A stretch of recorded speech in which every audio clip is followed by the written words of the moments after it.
Bonjour, en ce jour béni, aujourd'hui le dimanche 15 janvier 2012, j'aimerais partager cette courte pensée, la pensée du jour que j'ai sur le cœur, que j'aimerais partager avec vous. Je vous dirais respecter la règle R, les deux R. Donc, le premier R, le respect de vous-même, est une règle essentielle dans la vie. Il faut que vous puissiez vous regarder tous les jours dans une glace sans honte, sans baisser les yeux. Pour cela, il faut éveiller à chaque jour à respecter les valeurs sur lesquelles vous avez bâti votre vie, les défendre envers et contre tout et ne pas les bafouer. Ne faites jamais, j'ai bien dit, ne faites jamais quelque chose qui est à l'encontre des valeurs qui sont les plus importantes pour vous. Je parle d'amour, intégrité, honnêteté, droiture, franchise, fidélité, ainsi de fidélité, parce que fidélité, c'est pas seulement en amour, c'est aussi dans l'amitié, dans notre vie de tous les jours, dans tout ce qu'on entreprend, et par rapport à tous les gens qu'on côtoie, on doit être fidèle. Et avant tout, on doit être fidèle envers soi-même. Euh, et je vous dirais aussi, vous pouvez choisir les valeurs que vous souhaitez. Il n'y a aucune notion morale, de bien ou de mal dans ce propos.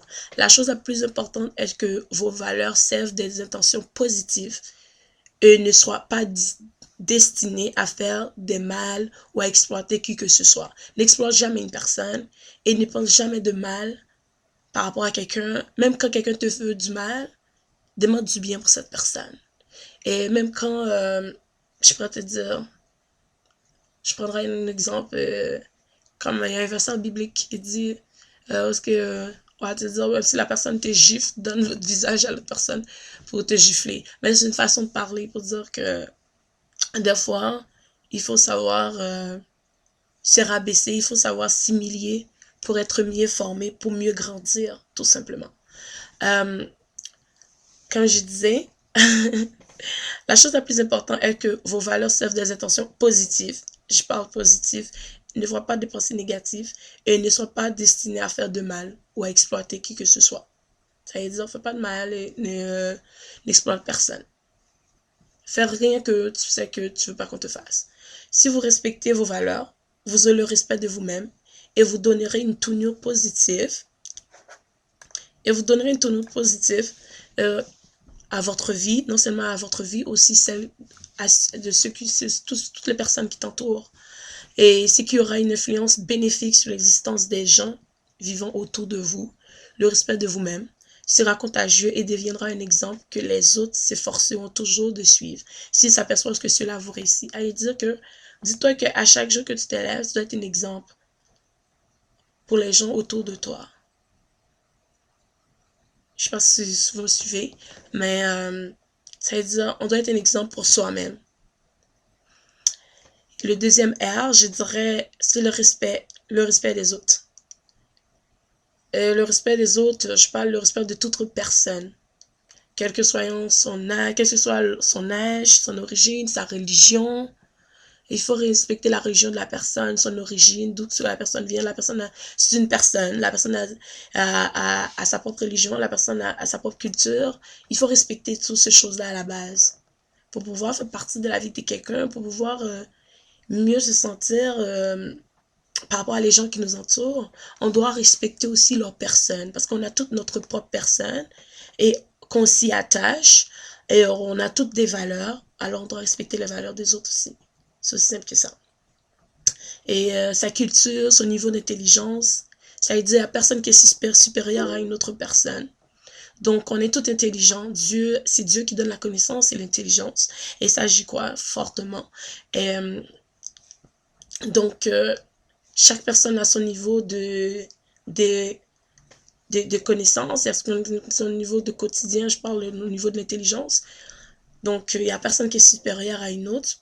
Toi, tu peux être plus fort dans une autre matière, l'autre personne peut être intelligent dans quelque chose d'autre. Donc, on est tous égaux. Personne n'est supérieur à l'autre personne. Pensez, parlez, agissez. Ça veut dire votre façon de penser, de la façon que vous parlez, de la façon que vous agissez envers cette personne, que peu importe la personne, comme vous aimeriez qu'on le fasse avec vous, Ça veut dire, ce que je veux dire, tout ce que tu aimerais qu'on fasse pour toi, fais-le aussi pour les autres, ainsi que tous ceux qui t'entourent. De même que tu aimerais qu'on te tends la main aux autres. De même que tu aimerais ça qu'on te traite avec gentillesse, quoi, avec plus de compréhension, de douceur, de compassion et de respect, fais-le aussi pour les autres. Pour l'année 2012, je souhaite ce beau pensée. Moi, je trouve cette pensée-là tellement belle. C'est une belle pensée.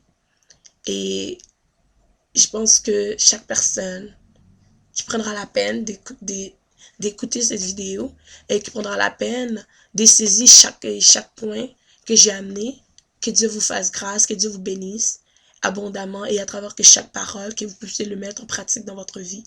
Alors, bon dimanche, que le Seigneur vous bénisse. Et n'oublie jamais, Dieu est un appui et un secours qui ne manque jamais dans la détresse. Et c'est pourquoi nous devons jamais être ébranlés. Car même quand Dieu est en silence, même quand on ne l'entend pas, on ne voit pas, on devrait y croire et s'accrocher. Et croire sincèrement qu'il est un appui et un secours. Parce que Dieu agit lorsque nous nous y attendons le moins. Et Dieu nous tend la main lorsque nous nous y attendons le moins. Et c'est pourquoi j'aime souvent ce mot qui dit le plan de Dieu n'est pas le plan de l'homme et les pensées de Dieu n'est pas les pensées de l'homme. Et c'est vrai, et j'y crois. Et j'ai expérimenté, je parle pas expérience. Il faut avoir expérimenté pour pouvoir parler. Et moi, j'ai du vécu et j'ai d'expérience, j'ai expérimenté. Alors je peux dire que Dieu est grand, il fait de grandes choses. En son temps, les choses arrivent. Que le Seigneur vous bénisse. Passe une agréable semaine. Alors, à très bientôt. Bisous. Votre dévouée, animatrice, chroniqueuse, auteur Cassandra Lozin. Je vous aime. Bonne année 2012. Et je vous souhaite plein de belles choses. Bisous, bisous. Love you.